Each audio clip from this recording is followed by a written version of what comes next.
Welcome to Philanthropy SA. This is a podcast about and for the philanthropic community in San Antonio and South Texas. We introduce organizations and people who are making an impact in the community. Beneficent Financial is proud to sponsor this podcast, and it is our hope that you enjoy this conversation about the impact we can have. The goal is to edify and inspire. Now please join our host, Dan Rebman. Hi, welcome to Philanthropy SA. I'm your host, Dan Rebman, and very pleased today to be joined by Mark Larson.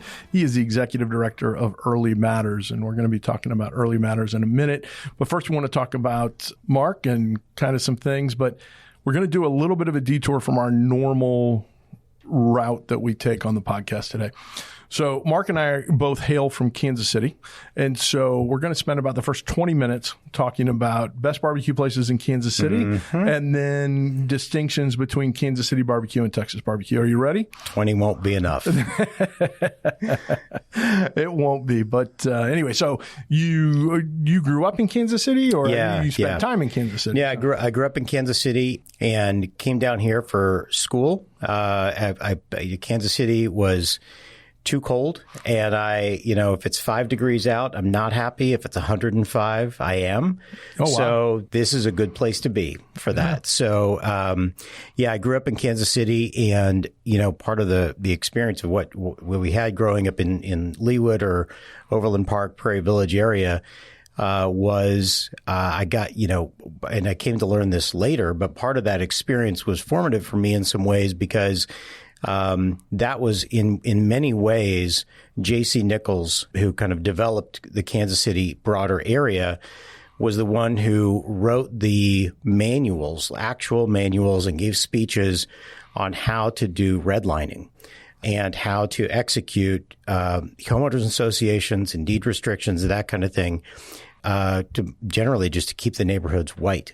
And that's part of what I grew up in. So we grew up went to Shawnee Mission East, and so for me, I grew up with pretty much everybody looking like me, because 100 years on, it was still stuck like that. And that kind of shows the impact of policy on shaping communities for generations. And so part of what did for me was, I wanted to go find people who didn't look like me.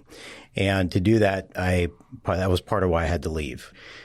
So I made that choice and came down here to San Antonio, went to Trinity for school, and loved it there, and got to explore San Antonio a little bit.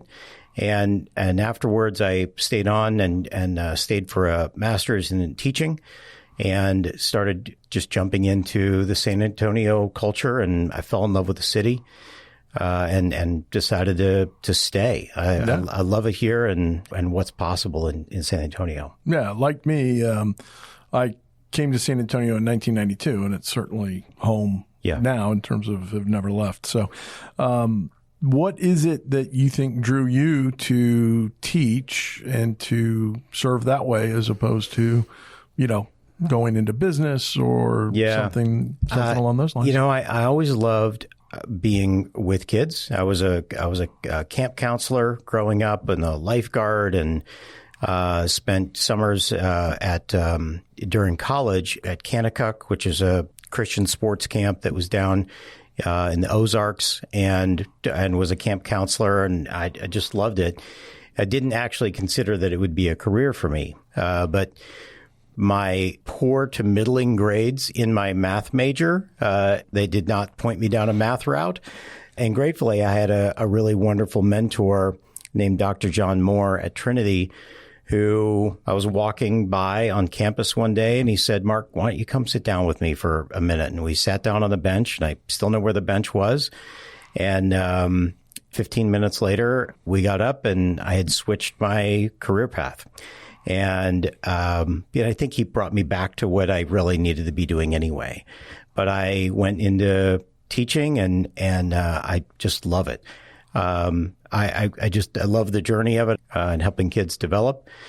And once I decided to be here in San Antonio, I'd taken Spanish classes in high school, but Spanish class in Kansas is not awesome. And so well, it's okay, but it's not. It's not going to help you in San Antonio, right? Much. Not that much. And so you're saying cotillion it only goes so far. Right, exactly. And so I kept going further south. So I spent about I don't really remember 4 or 5 summers in Mexico City and Puebla to go work down there and learn Spanish and in a much better way. Because I was like, look, if I'm going to be here in San Antonio and I'm going to be working with the community that I want to be serving, I feel like I need to learn Spanish to be able to communicate with parents, respect the culture, and respect the language of the parents, which ended up really helping later on in lots and lots of ways. And so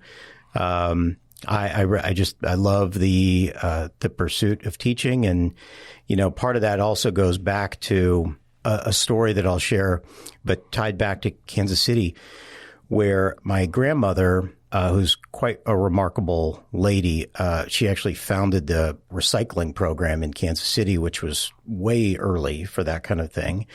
And she used to teach me poetry during the summers, and I would memorize it and that kind of thing. And then I would go over to she would take me once to Paseo High School, which was literally across the tracks in Missouri, and which was an all-black high school. And I remember her, she took me there. I was like 10 years old, and they were juniors and seniors. And I remember we were all doing the same poetry together. And I thought, I told her afterwards, I could be in the conversation. And I remember afterwards, I was like, well, Mither, that's what we called her.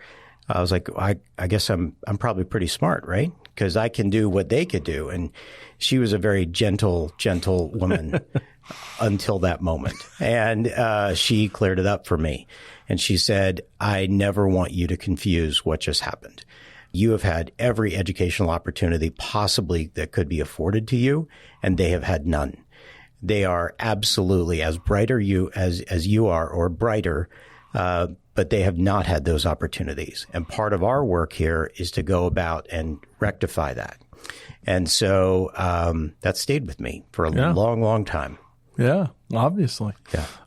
So you were teaching here in San Antonio, but you're not, well, you're still teaching, but you're, different audience and different, that type of thing. So talk to us about how you got involved with Early Matters. Yeah. So I taught, in some ways, my journey has been to shorter and shorter kids, I think. I started teaching at the high school level with seniors, moved down to freshmen, and then was a principal of a middle school. So I founded a middle school here in town.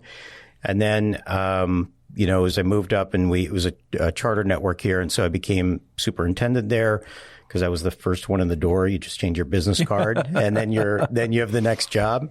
So then we opened elementary schools. So I kept kind of going younger and younger because I realized that there was so much catch-up work to do. And if we could start earlier, this would be a much better pathway, easier for the teachers, easier for the kids and the families, and really could maximize the potential of the students who are coming through. So we grew that to about 7 schools with just a little shy of 4,000 kids on the west side, south side, a college prep public charter school network. And then part of what I recognized was me being in charge of things wasn't going to necessarily bring about the world that I was hoping to create and see one day. And so if that charter network got 20, 30% bigger and better every year, it wasn't going to create and bring about that world. And so, which is also an impossible, growth rate. And so I said, look, I need to find a different way to lead and a different way to bring about and be part of community change. And so after I left there, when I was unaffiliated, unemployed, I had lunch with a friend and who had started this conversation to bring about what Early Matters could be. And at that time, it was primarily just an advisory board who had spent a year pursuing what does great early learning and care look like from birth up to the first day of kindergarten. And they were, and it was a pretty remarkable board. We're very, very lucky to have them. This was kicked off by Kate Rogers, was who I had lunch with, but the board chairs were, and still are, Peter John Holt and Joe Strauss, former speaker. I think I've heard of both of those guys. They're okay. It's really amazing, and we have just an unbelievably remarkable board that I feel very, very lucky to have. And then we've grown that to include a whole lot more folks who are equally remarkable and who said, look, we want to get into this. But at that time, they said, look, if this is going to get legs, somebody's got to wake up every day and work on it. And, we all have day jobs. And so then, I raised my hand and, for lack of good choices, I got the gig. And so I was really grateful to that, and I got to go begin a new kind of journey in an area where the design of this work really is that I'm not the decider. I'm not the decision maker. We are the facilitator. We are a backbone to try to bring about the community change that the community is writing, the community is asking for and driving. And our work is to facilitate and make that come to pass. Okay. And so I guess at its core, tell me why early matters. Oh, nice. Well done. I appreciate the plug in there. There are a couple things that point us to why this is a good use of our time. One of those is that, and this is, research that we know now in the last quarter century, but, 50 years ago we didn't. But about 90% of a child's brain development happens before the first day of kindergarten. So kind of before we spend our first state dollar on education, and we spend, about $130,000 per human, $10,000 a year, more or less, for kinder up through 12th. But we only spend that money on the last 10% of our brain development. Probably not the best way to do it. And we probably wouldn't design our system this way if we had known that at the time. The other piece of this work is at that sector, we've got tens of thousands of parents here in San Antonio who either for economic mobility or because to try to build their own economic mobility and build choice-filled lives, or because they like it or whatever reason that they are choosing to work or they want to work. And we don't necessarily have good ways to solve that. In about the 70s, we kind of moved into this time where many families, most families became two-income families and two-job families. And the workplace evolved in that way, but the system to support it didn't. And so we are still in a spot where access to early learning and care is fundamentally a broken market. It costs a lot, way too much for families, young families particularly, who haven't had 3 or 4 promotions and that they'll have by the time the kid's in college or whatever. So it costs too much for families. The pay is very, very little for the educators working on this massive period of brain expansion. They make, 13 or 14 an hour and, largely with no benefits. And so we have this broken system. We don't have good tools. We don't have good systems to navigate things. And so part of our early charge was how do we take a sector, and I made up a word. It's not sticking, but I'm hoping this podcast will break through for that. With both of our listeners. It's going to go. Here it comes. It's going to go explosive. But that sector is asystemular.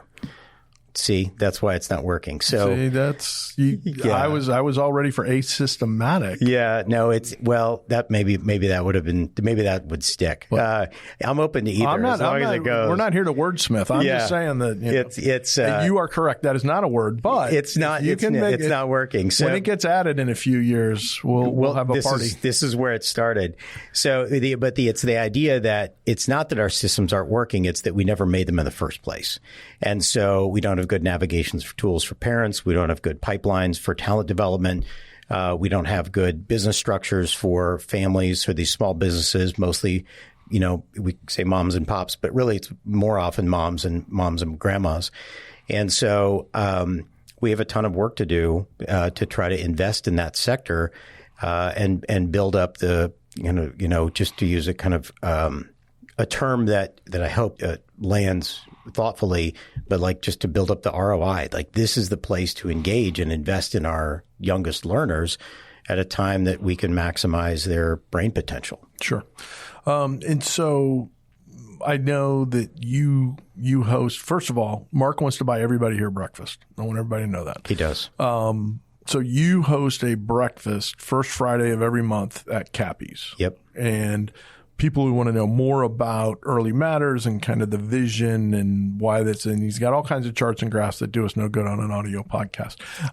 But that's something that people can go and they can reserve a spot on your website. Yeah. Or, I have a hunch if you just showed up, they're not going to kick you out the door. That's right. But the first Friday of every month at Cappy's, and that starts at 8 a.m. 8 o'clock. 8 o'clock. And I didn't even know Cappy's served breakfast. I knew about brunch on the weekends. Well, they don't. They don't. Yeah. They did that we made a request, and Cappy is, of course, a tremendous human being and was willing to do that with us. And so we're grateful to Cappy and Kyle and his team there at Cappy's. But yeah, 8 o'clock. We're done by 9. Everyone can clear out. There's no hard ask. We just say, look, here's what's going on. And you don't have to have thought about early childhood for 1 minute in the last 20 years in order to jump in. And so we'll take you through kind of what all that looks like and why it's worth plugging into. And then, there are different ways to engage, or, plenty of people also just say, I'm really glad to know about this. I have a different thing I'm working on. I'm going to go back and work on that, but I'll cheer for you. Yeah. And that's great too. We're happy to have just people being aware. Absolutely. So people who want to get involved and maybe they can't show up at 8 a.m. at Cappy's on a first Friday, what's the best way for them to reach out to Early Matters? We are we're at Early Matters SA. So there's 2 S's back to back on our website. They can just call me. I'm at 210-887-6391.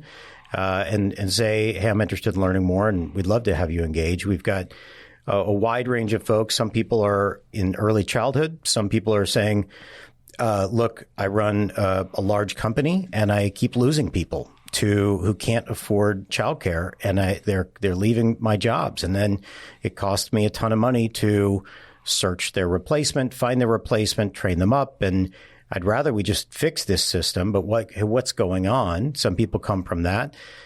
Some people come from, I'm a lawyer or an architect, and I'm curious about this because, or I had somebody come who was a grandparent, and he's like, I can't figure out why my son keeps asking me to pay for his kid's childcare because he says he can't afford it. I'm coming to this breakfast to find out why. And he did, and it worked. And so, but all of that was part of a journey. We're just trying to keep a wide open door because I think that we just want more people to be aware of this. Yeah. And so when we look at early childhood development and that type of thing, and one of the themes that we've tried to stress in the podcast and many guests have brought up is the need to go quotes unquote upstream, particularly when you're dealing with folks that are dealing with social issues and the outcomes that negatively impact society and the individuals and all of that. You can't get much more upstream than early childhood education in terms of people. Can you talk a little bit about why that's important? And you mentioned the brain development, but it has impacts, some more immediate in terms of the K through 12 space, right, but even as it relates to where they are later in life. Yeah. Part of our approach to this is also we are in this because we believe this is an economic development issue and an economic mobility. So on the economic development, we believe this is a workforce issue. How do you make sure that families can go to work now? But this is also the very best way for us to be investing to build the workforce of tomorrow. And so this is, we approach it from both of those perspectives to make sure that this is a business-oriented endeavor. And that's part of why we have Peter John Holt as our board chair, and we've got a number of other business people on our board as well, because we believe that fundamentally that's part of what needs to happen.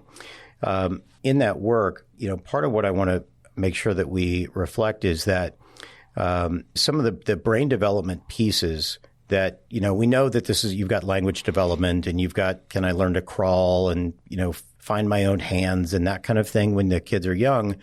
I just had a flashback to when my daughter, we actually have her on video, the day that she discovered that her hands were her own and that she could control them. I just had to jump back to that. It was great. Yeah. She's 7 now, but I miss that.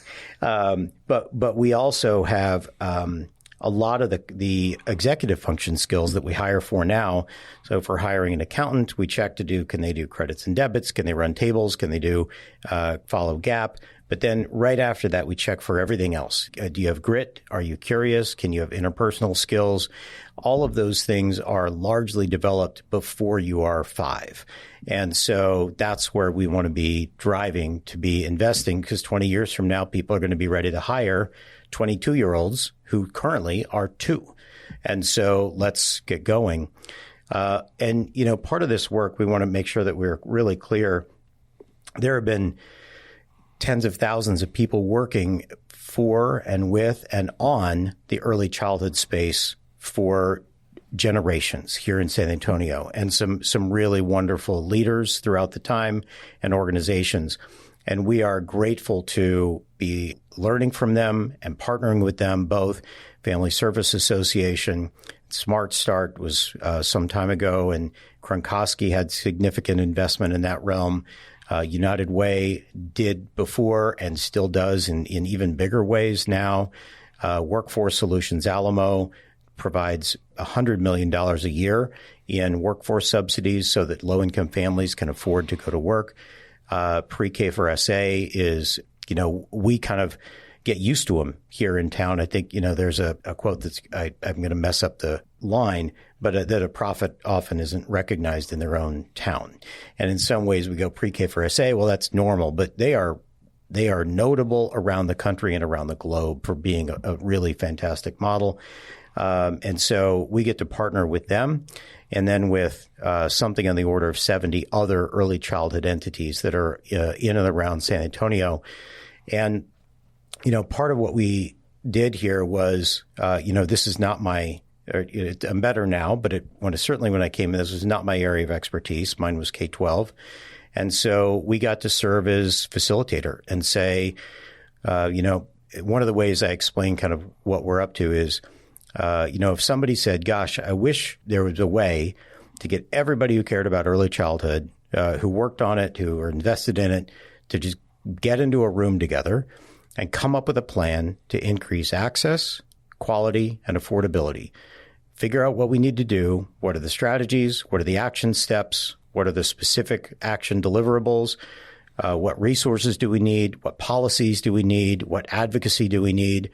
And then figure it out and try to bring that all to pass. And that's part of the charge of how we do our work. So Early Matters is not the decider of things. We do that with and through our community partners. And the impact plan, that's about a 26-page document that I think very few people have ever read, but it's really good. And it is what we are following and committed to delivering on. But a lot of that work, everything in there, came with and through what is now something in the order of probably 600 to 700 people who were worked on writing that and are now working on carrying that out. And our job is make that easier and more likely and provide the resources or find the resources to make them available to the community. And so, you obviously collaboration is a big part of what you do.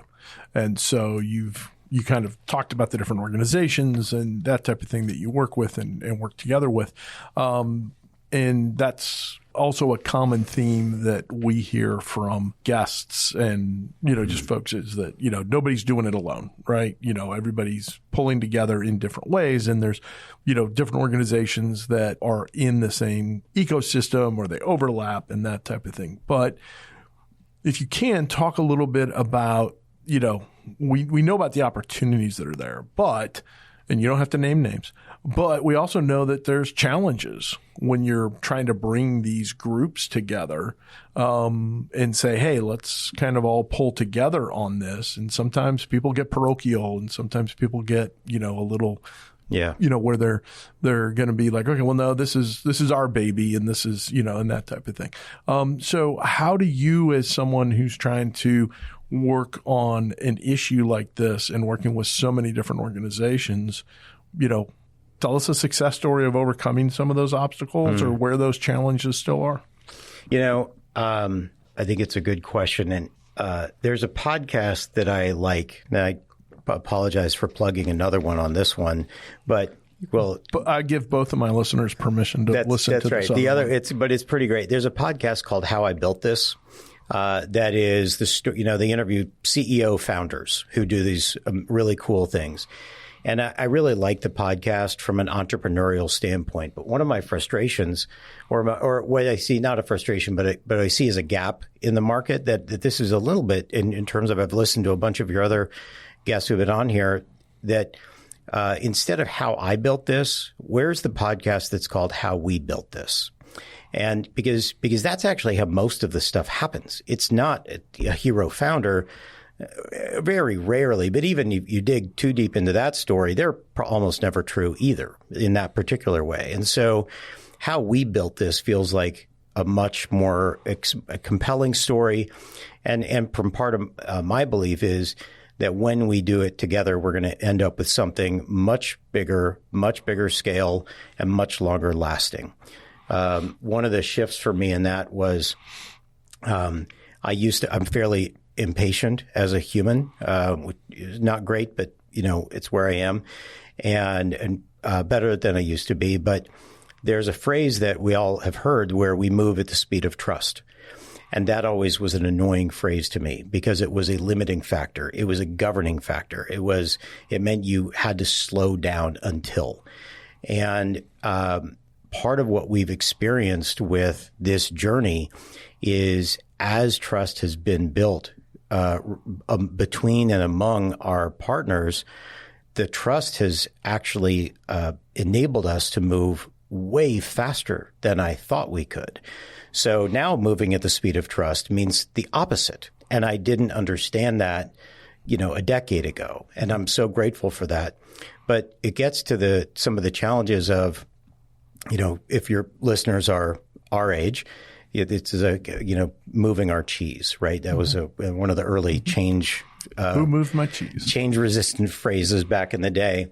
And part of what that has been, I think, a great help to at least me and maybe to the community, maybe not, is that I didn't really know early childhood. So I am not going to come in. It would not be appropriate. It's still not appropriate. I'm still the most ignorant about early childhood in nearly every room I'm in when I'm with early childhood folks.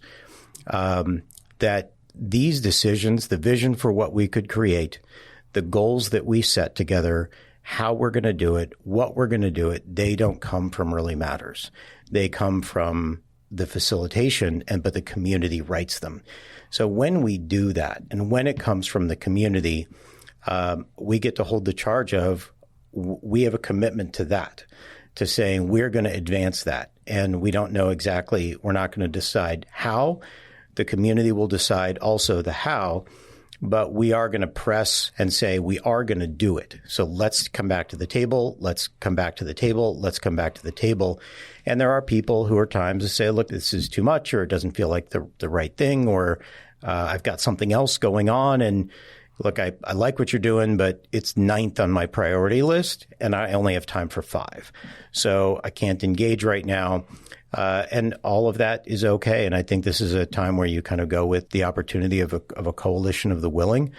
And, I think that as this keeps building and is showing opportunities and outcomes, the coalition keeps getting bigger. We have a meeting with all of our partners every 6 months, and a year ago we held the meeting, and I think we had 70 people there. And then 6 months ago we had another gathering, and it was, I think, 115 people. And we have one coming up in 2 weeks, and our RSVPs just clicked past 200. But I think that's an indication of people saying, I'm excited about what's happening because I wrote what's happening. I'm part of what's happening. I'm making decisions about what's happening. I'm making decisions about where funding goes, and I'm seeing change happen. And I want to go gather with all of the people who are doing that also, but maybe in sectors of the work that I'm not near.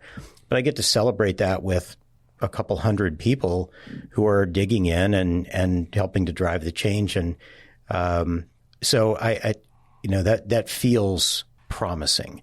And if people aren't ready at a certain time, that is okay. And they're welcome back the door whenever they have time, and in whatever way. This is an open door work. There's no door closed. Very good. So as we're wrapping up, what is something that I didn't ask you that you wanted me to? Yeah. Or just something that you wanted to make sure that you had an opportunity to talk about? One of the things that I think that I would have the listeners, it's plural, it's two is listeners, that's plural. Oh, hi, Mom. Yeah, that's okay. Yeah. Is what's coming? What should I see? What as a result of this work? And so a couple of examples of that. One, the community said, look, we need better navigation tools for parents. So by June, we will launch for the first one in Texas, a search tool for parents that you can think about as Zillow combined with Hotels.com, but for early childhood. And it will have every form of early child care, center-based care, licensed homes, Head Start, early Head Start, public pre-K, pre-K for SA, workforce subsidies, military subsidies, and now ESAs, or the Texas Education Freedom Accounts, all in one tool. People can go on and say, here's a little bit about my family. What am I eligible for? And then you can use it like you would a search tool of what we'd expect. It's 2026. We should have better. And then if we're successful with engagement, we should also be able to see vacancies. And somebody says, look, I've got a 1 and 3-year-old.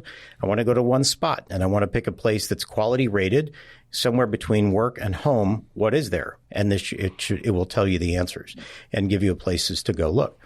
That's coming. Out of that work will generate a huge amount of data. There, we don't have a ton of data in the early childhood realm, but that'll be really interesting to say, what do people look for? What do they care about? Where do we, and so with support from a number of great donors, USAA initially, and then Methodist Healthcare Ministries, we've been able to build a shared data platform that has never existed before in Texas, that we'll be able to query that to say, tell us more about what's happening in early childhood with data from more than one source. And so that's exciting work. We're working on articulation agreements between institutes of higher ed so that we have clear pathways and stackable credentials, and you can build a career in early childhood without having to retake classes or navigate the gaps between higher ed institutions. We're working on, we have a number of programs out there now, increasing access for military families who have their own unique challenges so that we can give them more places where they will accept the subsidy. And also to, a lot of our military families are like, look, I've got kids. I need them to be someplace. But I also have to be at PT at 5:15 and nothing's open. Yeah. So can we have some centers or home providers open at 5 so they can drop off the kids and then do that? So we're working on that shift. Another piece is increasing access for children with special needs. There aren't a ton of centers that accept particularly some of the more significant special needs. And so we have programs running to build up educator capacity and that work to do that. We have another program that will be going to quality rated operators and who say, I'd like to expand my business, but maybe don't know how. Maybe they don't have the access to capital. They don't have access to a debt market or an equity market, that we help them bridge that so that they can expand and serve more children in a high quality way and help to close some of our childcare deserts that we have in San Antonio, which are significant. And so there's policy work taking place at the state level, at the city and the county. We're excited that Early Matters and Early Matters Texas worked to have a bill passed this last legislative session with Governor Abbott to create a task force on early childhood governance, because right now it's kind of a wild mess. It makes it really challenging for our operators. And so gratefully, we're very pleased that they chose Peter John Holt to chair that task force. And so we have an opportunity in the next 18 months to take really significant steps, I hope, to make governance and oversight and accountability for early childhood much more significant. So all of these things, I think, are going to be helping families, helping business owners, picking up momentum. And I think that the opportunities for the 0 to 5 space just keep on climbing. Well, Mark, you said you're impatient, and it's very clear from everything that you're doing that gets channeled into a lot of good stuff. So thank you for joining us today. I appreciate it very much. Yeah. So on behalf of Philanthropy SA, this is Dan Redman reminding you to do well so you can do good. Thank you for joining us at Philanthropy SA. We hope you found something to inspire you during today's conversation. If you know organizations and people who are making an impact in the community, we would love to hear about it. Until next time, do well so you can do good.